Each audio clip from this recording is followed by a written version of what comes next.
involved in the California Republican Party and the process. You have been for many, many years, although it appears to me, and I think millions of other Americans, that the Democrats' stronghold on the legislature in the state of California is stronger than ever.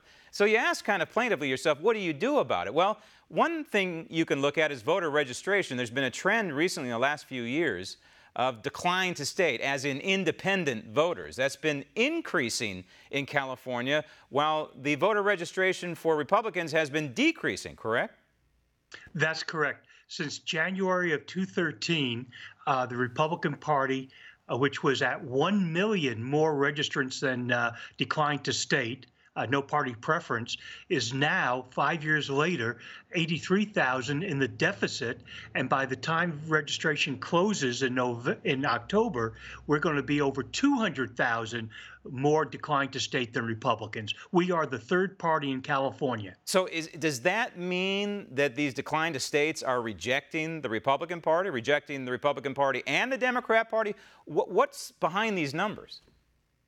Well, the first part is the automatic registration of folks when they get a DMV license or renew their license. Right. Under the state law. Even illegal aliens get to register to vote unless they put a check mark next to the box that says opt out. So if they don't opt out, they are registered to vote. Right. And so in 2018, we saw in the primary, we saw some terrible numbers for the Republicans, and that is too many Republicans not running. 21 assembly seats, no Republicans, 6 state Senate seats, and 9 congressional seats, no Republican running. You say you have a solution, and among the elements of your solution is basically using the grassroots to try and bolster the Republican ranks in California.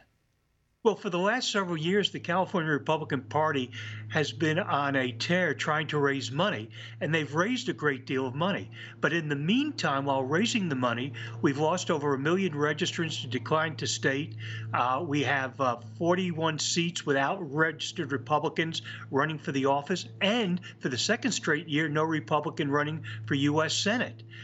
We need to go back to the basics of the Republican Party, grassroots, go to the people in the community, and at that point, we can register them to vote, get them out to vote, but we must have a message. And the message has to be clear. And that message is limited government, lower taxes, and the rights of the people versus the rights of government. Freedom and liberty. And family values I would throw in there as well, as a conservative speaking here. And it seems to me that this would connect with Hispanic voters in the state. I hate to talk politics by identity, but let's face it, it seems to me that this message could connect with Hispanic voters in the state of California. So there's got to be a way to marry the two. Graham, I don't believe in identity politics.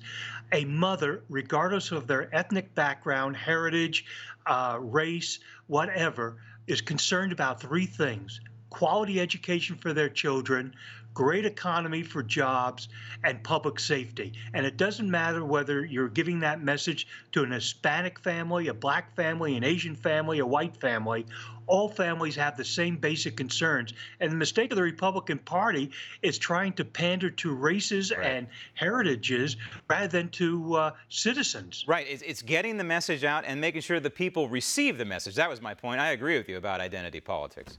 But it's a matter of making sure these people understand what the Republican Party is, what the Republican Party stands for. It would be nice to get a little help from Washington, D.C. On that in terms of getting the message out and in terms of staying true to form. And that, I think, is part of the problem. Steve, out of time. We'll talk next time. Thank you. Want to see more videos like this? Click on the link below and subscribe to One American News on YouTube. And call your cable provider and kindly demand that One American News is added to your lineup. Call and subscribe today.